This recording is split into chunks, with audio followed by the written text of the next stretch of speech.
visita de la ciudad de Santa Marta. El motivo de consulta del cual nos vino a visitar hasta Barranquilla fue ¿cuál? Bueno, yo venía presentando dificultades, practicar bruxismo y venía usando durante 4 meses una placa en la cual no sentía alivio porque al abrir y cerrar la boca me traqueaba, sentía pitidos, mucho dolor en el cuello, en la parte de los hombros, me sentía muy cargada y al abrir y cerrar la boca mi mandíbula se estaba dirigiendo hacia el lado derecho. De verdad me inquietó mucho y por eso, gracias a Dios, por medio de las redes sociales logré conocer a Audimed. ¿Y desde hace cuánto te diagnosticaron que tenía bruxismo? Ya llevo más de 5 o 6 meses. ¿Y toda la sintomatología que presentabas desde hace cuánto?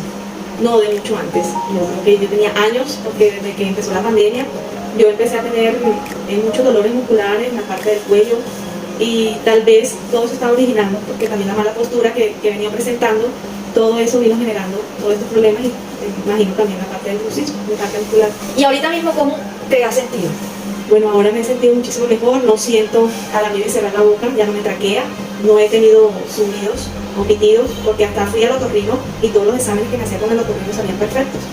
Entonces eso ha mejorado mucho, acompañado también con la parte de la descarga muscular, me he venido sintiendo mejor la parte del cuello, de los hombros y bueno, también colocando de mi parte ese ejercicio. Mucha disciplina.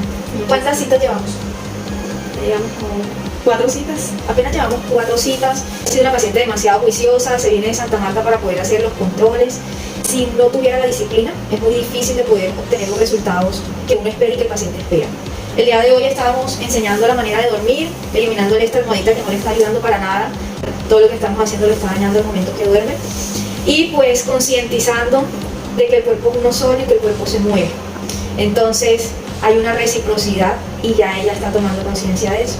Así que gracias por la confianza. No, gracias a ti, de verdad, que has sido un ángel en este proceso. Amén.